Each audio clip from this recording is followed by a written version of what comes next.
As all of you know, the Holocaust is an ugly, ugly thing that happened in the history of the world. Genocide is wrong, and we must never let it happen again. We must never forget. And because of yesterday's Holocaust remembrance, our speaker tonight is a son of parents that are survivors of the Holocaust. Please help me introducing Jeff Zeiger to the group. Thank you.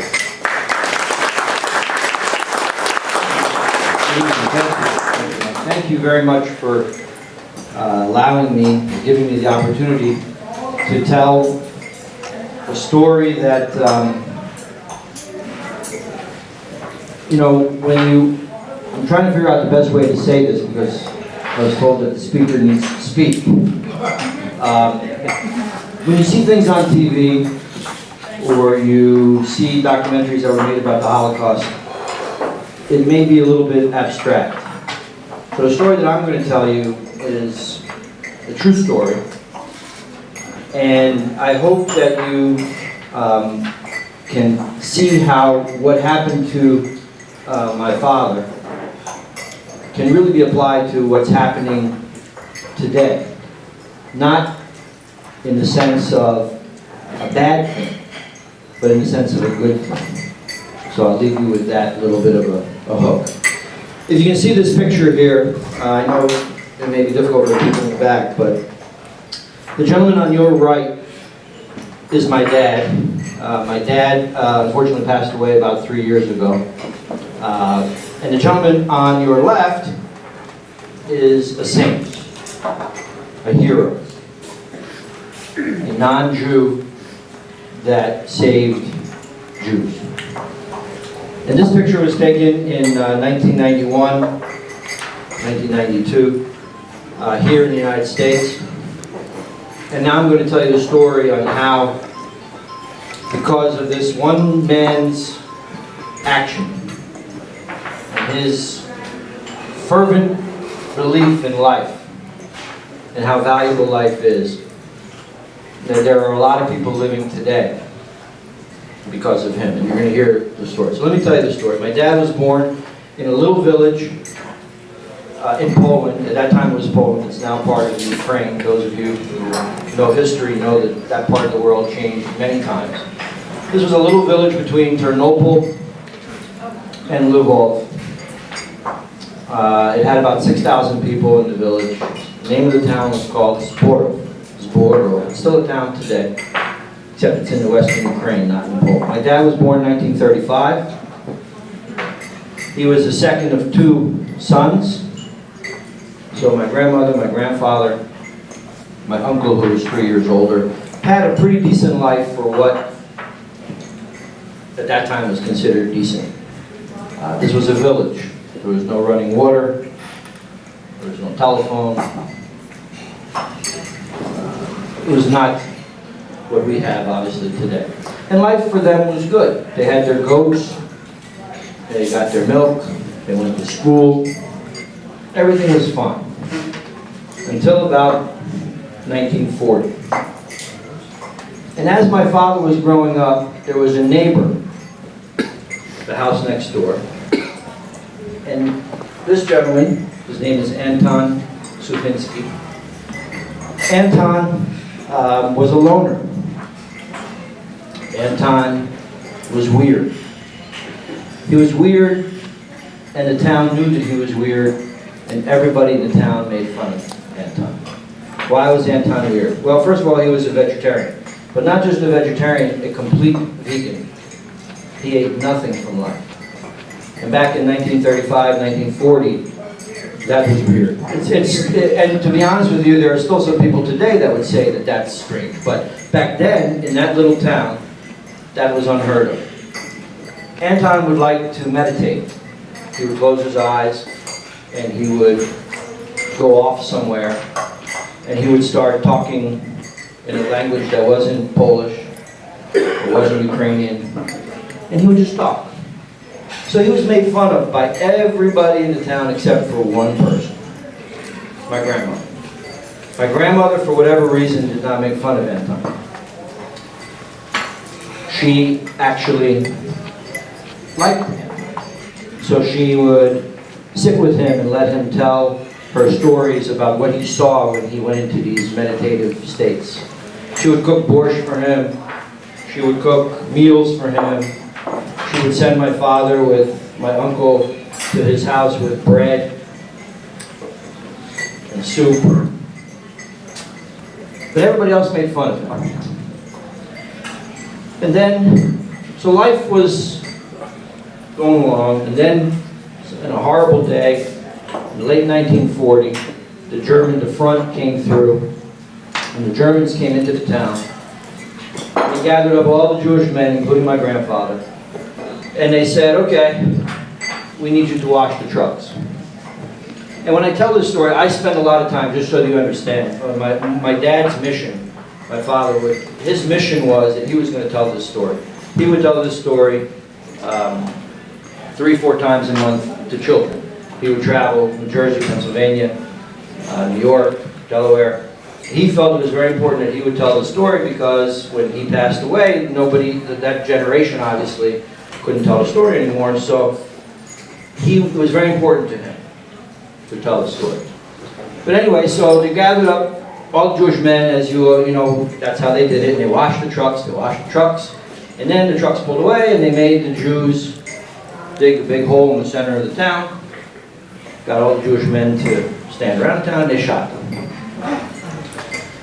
So my grandfather, for whatever reason, and I still don't know all the details, obviously I wasn't there, but somehow my grandfather fell into the hole before the ones that were shot fell on top of him.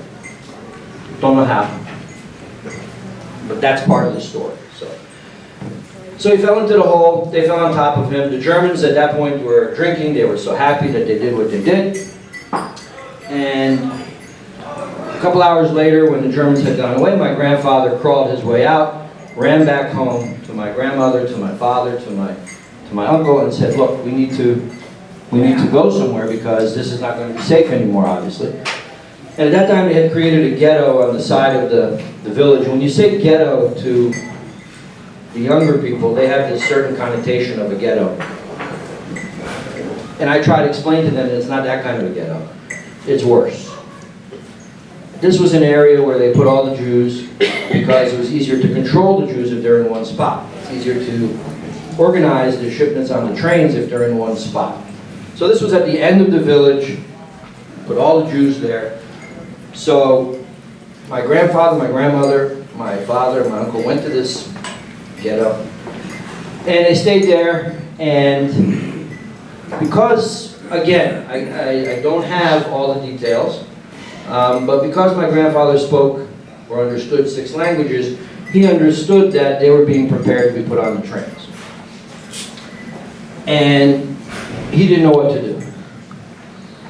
And one night my grandmother went to sleep, and some of you will believe in this, she had a dream. And she had a dream where her mother, who had passed on already, came and visited her and told her to go to Anton. And she woke up and she told my grandfather, we need to go to Anton. He said, what, are you crazy? If we go to Anton, he's not going to help us because no non-Jew is going to help Jews because they know that if they help the non-Jews, what's going to happen? If they help the Jews, what's going to happen? You're going to get shot. But my grandmother was very, very insistent. And like a good husband, some of you, I spoke to some earlier, there were good husbands here, he listened to his wife. And they went to Anton. They had to dress my father and my uncle as girls. They had to put wigs on and dresses on because they were going to sneak out of the ghetto. And my father used to tell me that he remembered the time when he was told that he had to put on a dress and a wig, and he really didn't want to do that. He was at that time probably 6, 7 years old. Didn't want to do that because no guy, no boy wants to be a girl at 6 or 7 years old. And they snuck out of the ghetto and they went to Anton's house and they knocked on the door, and Anton opened the door and my grandmother said, will you help us? And he said, of course I will. And that began a saga of an incredible journey that Anton was able to help my family. So for the next 10 days, 2 weeks, they stayed in a shed that Anton had in his backyard. And every night, my grandfather and Anton would dig into the ground a hole. And they dug a hole that was about 4 meters, 12 feet long, 12 meters wide, and about 3.5, 4 meters, 12 feet high. And Anton and my grandfather couldn't get out of the shed during the day because, God forbid, he would get out of the shed, the Germans would see him. But Anton would put the dirt in his pocket and he would cut the lining in his pocket. And then when he would walk, he would shake his hand in his pocket so the dirt would be spread. So this took them about 2.5 weeks to dig this hell hole that turned out to be not a hell hole. So after about 2 weeks of being in the shed, the hole was dug, and my father, my uncle, my grandmother, my grandfather went into this hole. As they were going into the hole, 2 young girls from the house on the other side, so it was my family's house, it was Anton's house, and then there was another house over here, and 2 young girls whose mother and father had been killed by the Germans came running to Anton and said, "Can you help us too?" And Anton said, "Sure." So 6 people went into this hole. And they went into the hole and they had to lay in the hole like a deck of cards. So one person would lay this way, and the other person would lay that way, and then the other person would lay that way. And they were in the hole for the next 2 years. They didn't see the light of day for 2 years. And Anton, never educated, never went to school, couldn't read, couldn't write. He came up with a system called the 2-bucket system. 1 bucket would be lowered down into the hole, because this was, you have to understand, there was a shed, and then this was dug into the ground under the shed. And he would lower a bucket down that had scraps of food. But again, Anton wasn't like from the food. He would eat vegetables and potatoes and tomatoes and greens, and he would lower 1 bucket down that had scraps, and then there'd be another bucket for what happens after you eat. Because when we eat, things happen. So the other bucket was 2-bucket system. He would lower 1 down, and 1 would come back up. And for 2 years, that's how my father, my uncle, my grandmother, my grandfather, and 2 young women lived. I don't even want to get into all the hygienic and other things that had to be happening down there. So, several times the Germans were making their rounds through the town, and Anton saw them coming, and what would he do? He would take the waste from the bucket and he would spread it all around the shed and the entrance to the hole to throw the dogs off. And several times the Germans took him and said, "Listen, we know you have Jews. Everybody's telling us you have Jews. We're going to find them, and then when we find them, we're going to shoot you first. And then we're going to shoot them." And then he would do one of his meditation things. He would close his eyes and he would meditate, and he would start talking in weird tongues, and people, the German soldiers, thought that he was wacko. He was the smartest guy that ever lived. And then, not to keep dragging it out, but there was one moment when the front was actually in that town, in Zborov, and the German soldiers were celebrating a big victory that they had, and they actually were in the shed. Okay, and the shed had a wooden floor, and then, you know, that's underneath that is where my family was. And the Germans were drinking, and one of them was playing with a bullet, and the bullet fell in between the wood. And the German soldier takes his flashlight and he starts to look. And this is about 18, 19 months into the the hell that they were in.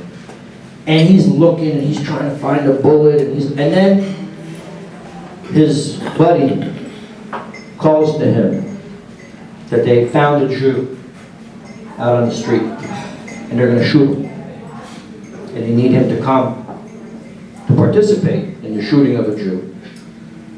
And he forgot about the bullet. He was so happy to hear that there was going to be an opportunity to shoot a Jew that he ran outside and he forgot about the bullet. Needless to say, when the Germans were there and occupying that area, Anton was frantic because he couldn't bring food, he couldn't bring scraps, he couldn't take out the other bucket. And my dad never got into the details, but I'm sure there were things that went on during those 5 or 7 days that, I know you're going to have dinner, I don't want to talk about it, but I'm sure there were things that were horrible, horrible things. And then my dad tells a story that it got very quiet because the front was very noisy, and when they were battling and they were celebrating and they were battling, and then it got very quiet. And at that point they were very, very despondent because it had been almost 2 years and they didn't understand why it was quiet. And the only person that could stand up, I may have given you the measurements wrong, it may have only been about 4 feet high, 4 feet deep. Because the only one that could stand up was my dad, because he was the youngest. The 2 young girls that were there were 17 and 14. My dad was probably 9 or 10. So it got quiet, and my grandfather told him, you need to poke your head up and see what's going on. Because at that point, they didn't have any food, they hadn't had any food. There was really nothing else that they could do. And my dad poked his head up and he saw the tanks coming through with the red star. The Soviet army had pushed back the front.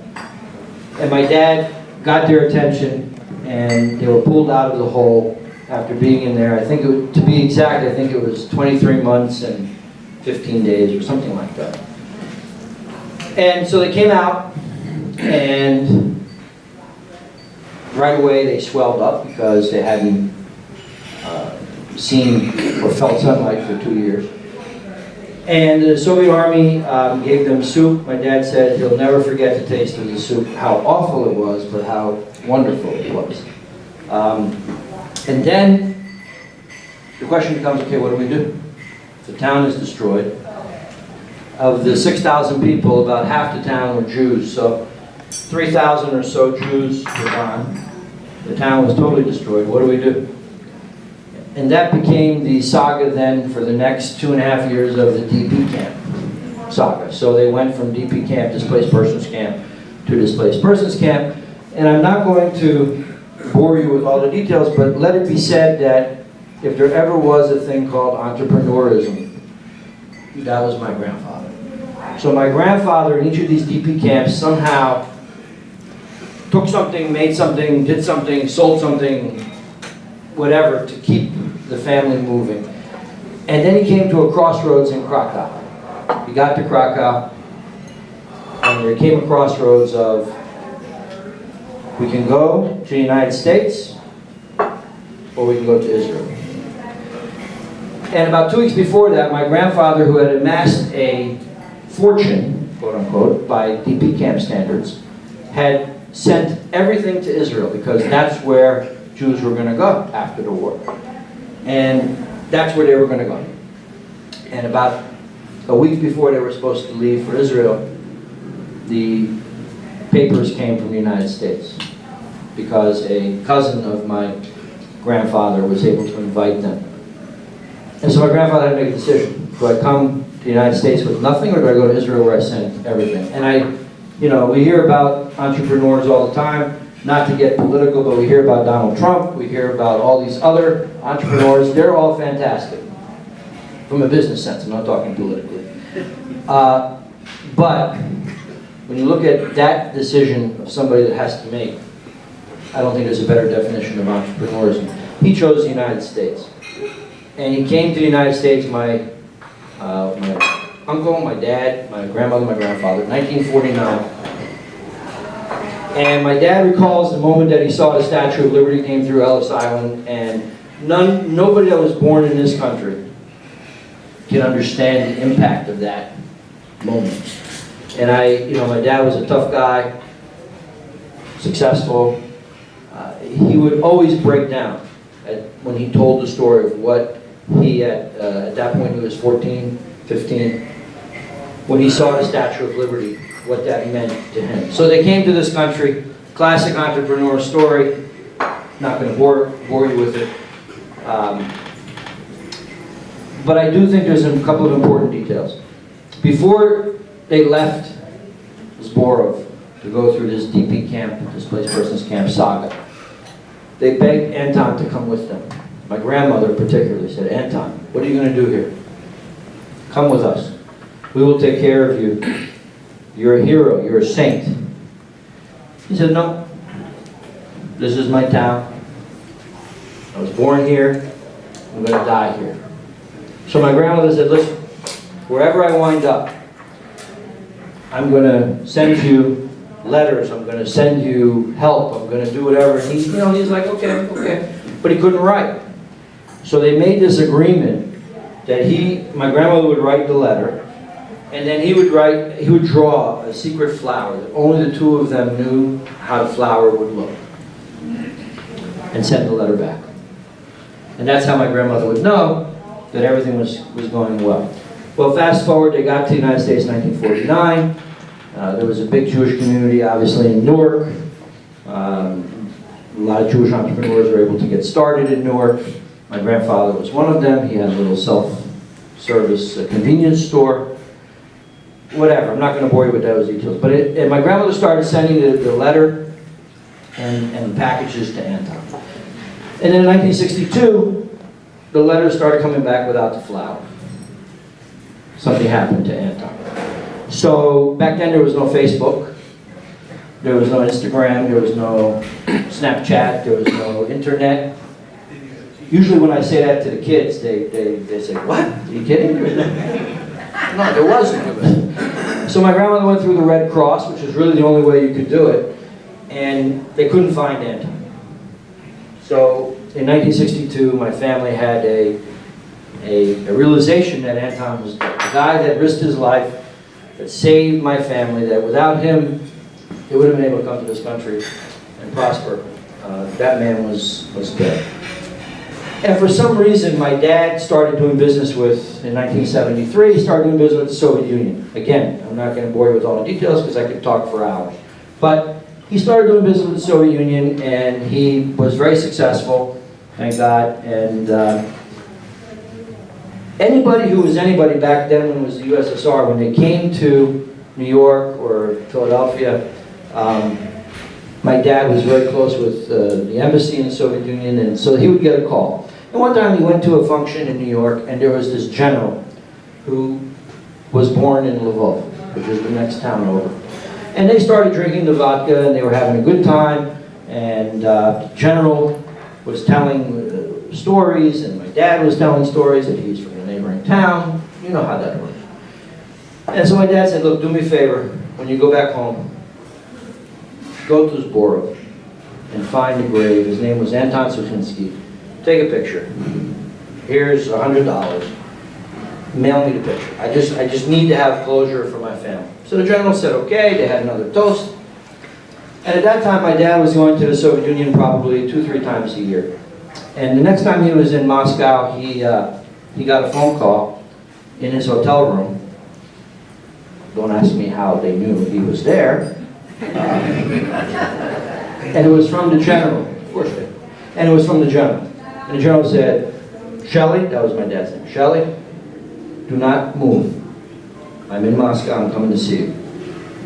So my dad said, okay. And at that time, it was the height of the Cold War, 1987, 1988. That time was very odd that somebody wanted to see you, if you were in the Soviet Union, as an American, to have a Soviet citizen want to see you, particularly a general. So my dad was with a delegation. They were trying to do some business there, and he got one of the guys from the delegation to be in his room And the general walks in, and first thing the general wants to do is have a drink, so they have a drink. And my dad says, so, do you have the picture of the cemetery? And he says, no. And my dad's like, all right, then what did you call me for? You came, you made me stay here, you got me all concerned, got me all excited. Did you come here just for a drink? I mean, what? And the general reaches into his pocket and pulls out a picture of the general and Anton. Anton was still alive. So at that moment, you can imagine the emotions that were in my dad. That was 1988. He hadn't seen Anton since 1944. So of course, my dad and my uncle put him on a pension and promised to take care of him for the rest of his life. My grandmother, you can imagine, that was she said, before she passed away, she always told me that that was one of the most memorable days of her life, when she was able to see him, hug him, and you should see, the two of them were like 15-year-olds, even though they were in their 80s at that point. So, that picture happened because when we were there, so in 1988 my dad does all that, and because my dad was was a great father and a great businessman, and I worked in the family business, and I still do to this day, we opened an American restaurant in Moscow in 1989. In 1991, my dad came over and he took me to Zboro. And I actually I got to meet Anton. And Anton spoke Ukrainian and I speak Russian. So I was able to communicate with Anton. And I actually saw the entrance. The shed is still there. And the entrance to the hole is still there. And because we were the first American restaurant in the Soviet Union, I had a lot of contacts with the press.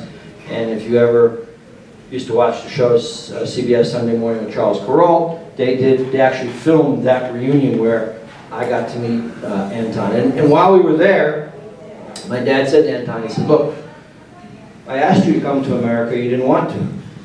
Maybe you changed your mind. And he said yes. So in 1991, I had the pleasure of being on a plane with Anton. I'd never been on a plane before. And we flew from Moscow. He took a train from Zborov to Moscow, which took him 2.5 days. It's not Amtrak, it's not Moscow, that's for sure. And he came to Moscow, and we had dinner in the restaurant. I had to be very careful with the dinner because I couldn't give him anything from life. It had to be potatoes and vegetables. And he loved garlic. He used to take a clove of garlic, and he would just rub it on his head. And he would stink. Oh, he would stink. But the garlic would go through. That's why he lived so long, because he said the garlic cleansed his blood, and I mean, he was into all that. Anyway, 1991 we flew Moscow JFK. We got off plane JFK, and the pilot, all the flight attendants and all the flight crews used to eat in my restaurant. So they had special permission at customs, and they gave him a hero's welcome at JFK. No customs, no anything. My grandmother was there, and then for the next 6 months, he lived in my father's house, my house. My mom still lives there, and he and my grandmother would go to Atlantic City. They would walk on the boardwalk. They would be together all day. It was a wonderful, wonderful experience. And everybody here that met him had the same question: why did you do it? Why did you do it? And his answer was always the same: I wanted to live. So I knew they wanted to live. So to sum up, because of this man, I told you there were 4 people that from my family that were in the hole, and 2 women. So the 4 people, my grandmother, my grandfather, my uncle, my dad, our family is 42 today. The 2 women that were there, one emigrated to Portugal, and one emigrated to Israel. They have 36 in their family. So if you add 42 and 36, when I went to school, that's 78 people that are alive today because of him. And there's no, when I try to speak to children, I try to tell them the lesson of bullying. And I try to tie it into bullying. And I look out when I speak to the students and I say, my grandmother didn't be nice to him because she wanted him to help when the Nazis came. She didn't know the Nazis were coming. She did it because it was the right thing to do. And you don't know who's sitting next to you. You don't know what that person can or will do for you in today's world. And today's world, I think especially, it's very important that with all the politically incorrect things that are going on and everybody seems to have a different attitude, it's nice to hear a nice story that this guy had no other reason to help my family other than it was the right thing to do. He didn't think that he was repaying a favor. He never thought, and my grandmother never did it to get repaid. So I hope that the story that you heard is an interesting one, and I hope that you understand that it's impacted my life to the point that I made my dad a promise that I would continue to tell the story, because especially on a day like today, when we're remembering the 6 million people that unfortunately didn't have an Anton, that had no other choice. There was no choice. They were just slaughtered. And so, if you go to Israel and you go to Yad Vashem, which is the Holocaust Memorial, there's a section for righteous Gentiles, folks that are not Jewish that helped Jews. And Anton is prominently displayed at Yad Vashem. He's actually right next to Schindler, Oscar Schindler. And it makes me really proud that I can say that, not only did I meet the man, but I had a chance to thank him. Because I wouldn't be able to be standing here telling you the story. I wouldn't be able to have my family. I wouldn't be able to do everything that I'm doing if it wasn't for this one simple guy that just said it's the right thing to do. So anyway, that's my story. I hope I didn't bore you. And if you have any questions, I'd be very happy.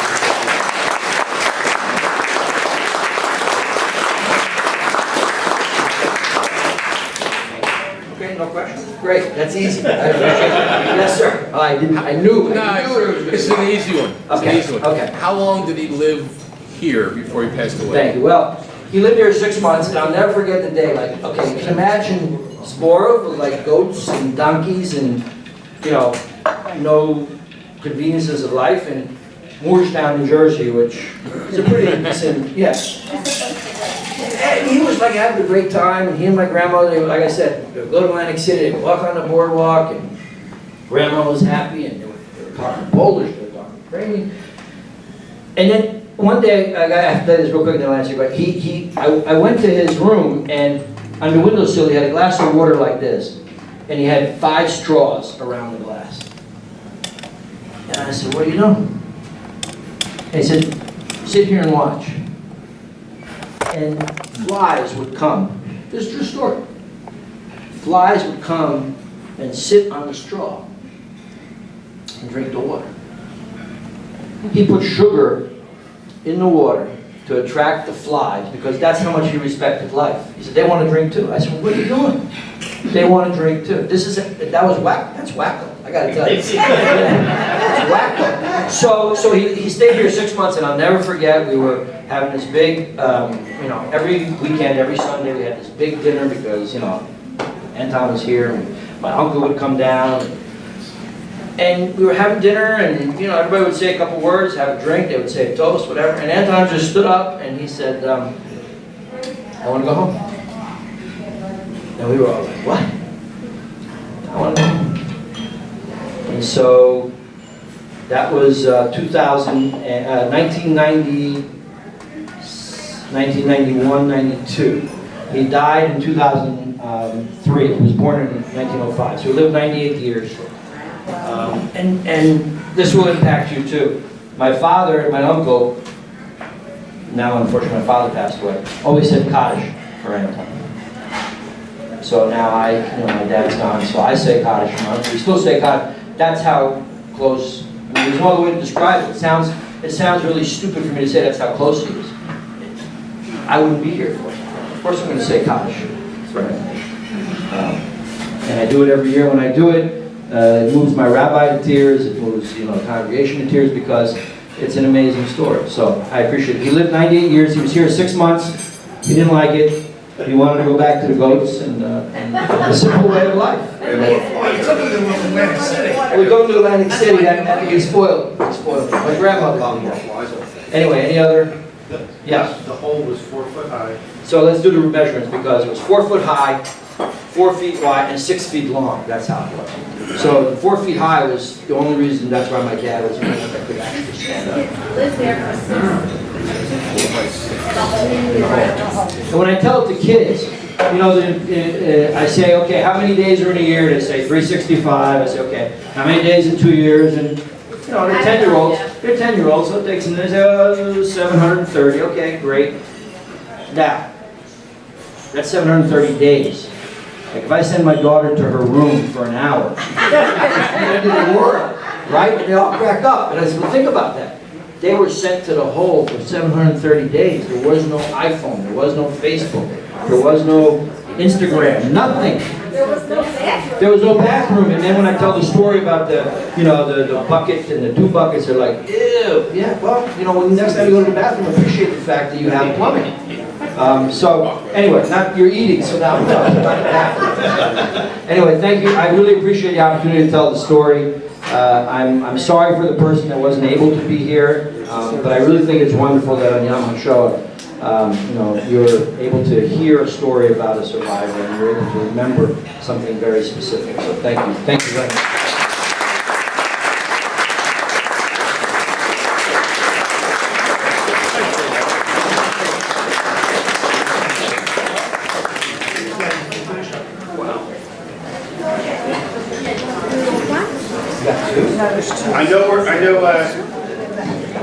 I know the dinner's being served, but we do have some survivors in our survivors and their parents in our audience. Anyone want to stand up who's parents or want to say a couple words? Sure. Dan? You want to come up? You come up here? Absolutely.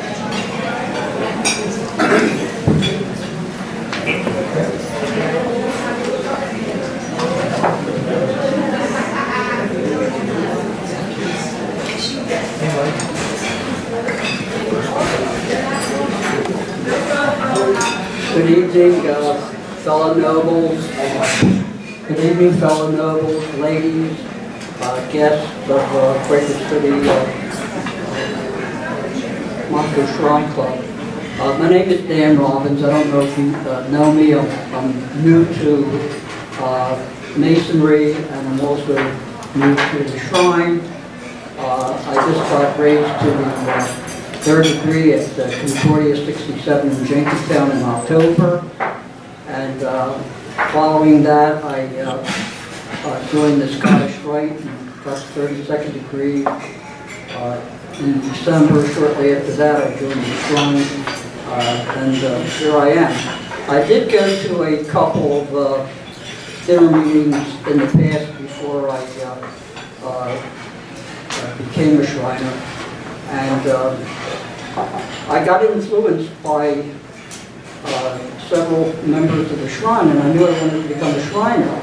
I'd like to recognize and thank Dennis Gold, Dale Stein, Joe Rockwell, and I met the 2 of them through Dennis, and also my guest that's here today, Bruce Lineweber, who's from Crescent Shrine.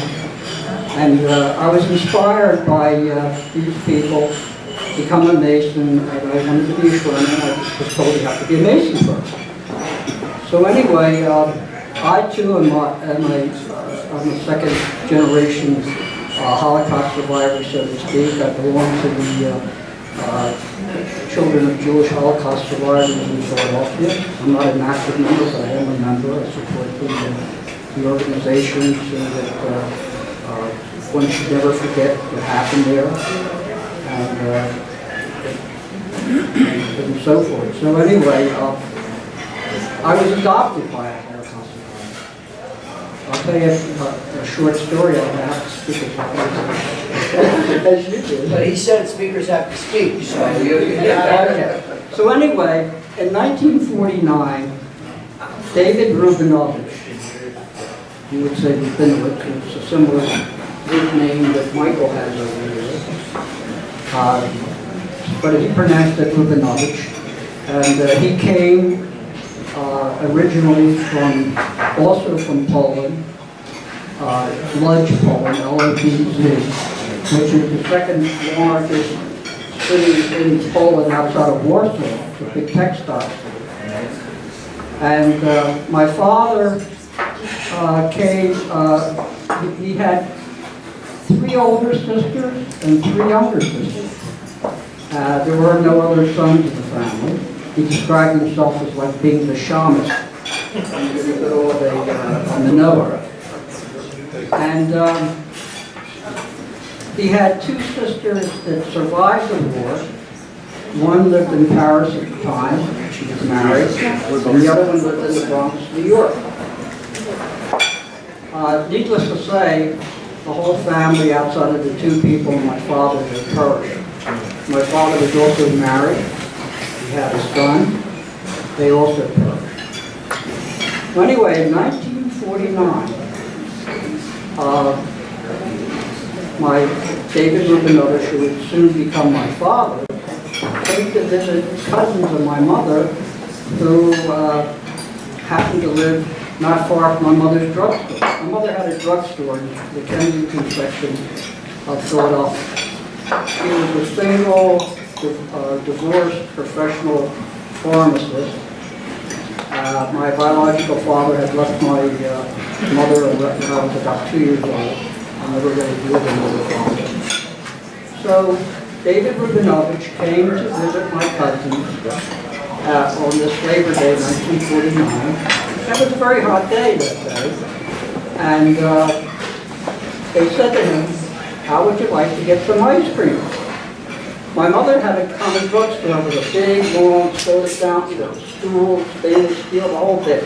And she did a lunch trade in addition to her pharmacy. So on that day, my mother met David Rubinovich, and he spoke very broken English at the time. I think he only came in June earlier in the year to the United States. He was living with his older sister in the Bronx.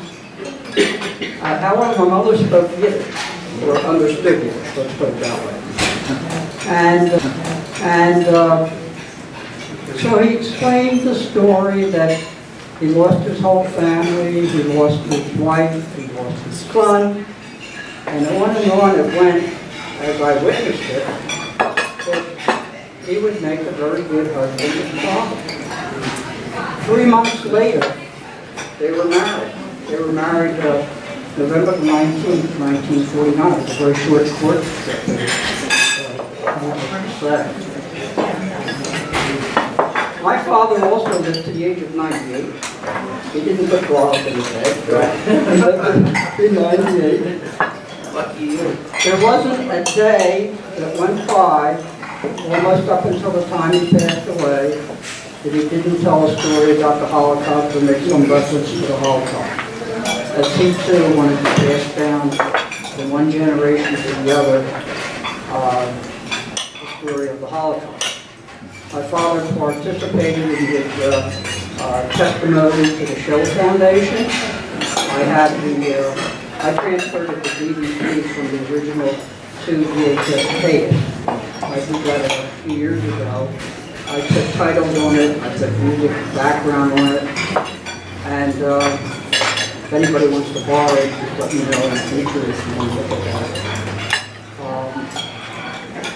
I don't know what more I can say, other than the fact that I have the DVDs with me, and there's a picture inside that I forgot to bring up here, but the picture is that after the war, my father lived in Paris for 4 years after the war with his sister before he emigrated to the United States, and it was the older sister who sponsored him to come to New York at the time. And while he was in Paris, he went to an exposition on the show, and to his amazement, he saw a picture of himself that he didn't even know it was taken. And the picture shows him with his colleagues and a whole group of children lined up in front of the firehouse. My father was the assistant chief of the fire department in the West End. And he was surprised to see this picture at the exposition. When he had told the people who were running it that that's a picture of him, they made him a copy. And I have the original copy at home that they gave to him. And about 6 years ago, losing track of time, I took a trip to Israel with Dennis Gold and a little couple, and Marilyn and my wife. And I presented the picture to God Misham. They didn't have it. I knew in advance that they didn't have a picture, that picture. They added it to their archives. They told me it was a mitzvah for me to donate the picture. And I don't want to talk anymore. I don't want to talk anymore. I never did any public speaking before, especially in terms of the Holocaust. It'll be forever with me. By the way, my father passed away 9 years ago at the age of 98, as I said.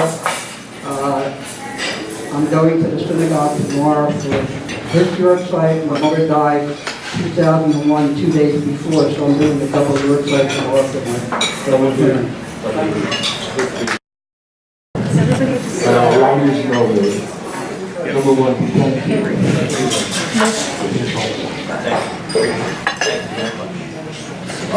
The one thing that the two gentlemen who've just been speaking have that I don't have is my folks never really talked. So I treasure what you said very much. A few years, I've heard my story this year twice. And a few years know my story, so I'm not going to get into it a lot. The one thing that happened with my family was really in the middle. They went to Amsterdam and moved them along, and the rest of their families were destroyed in Poland. So we have no real history. Real quickly, you can hear me? It's the nicest thing I heard you say. Make it louder. What's the make it louder? Can you hear me now, Mark? Yes. Can you hear me now, Mark? Yes. Okay. She never wanted to listen to me before. Now she wants to listen to me.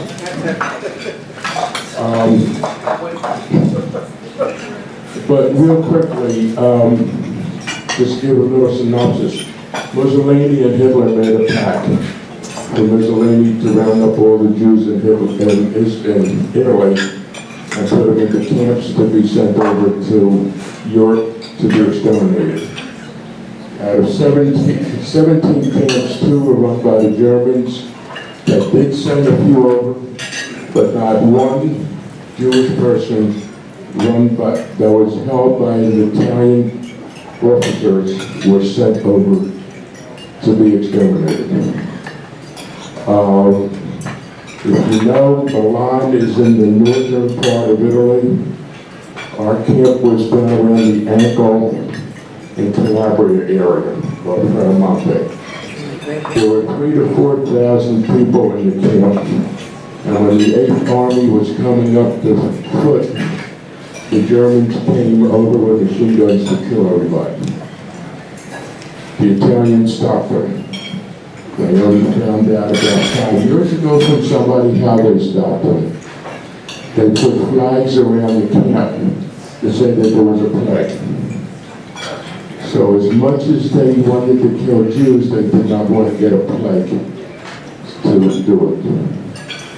And they came here to the only refugee camp here in America, which Oswego, New York, and I was born here at the camp. So, thank you. More than you can know. Thank you for sharing. Thank you very much. And stay happy and healthy.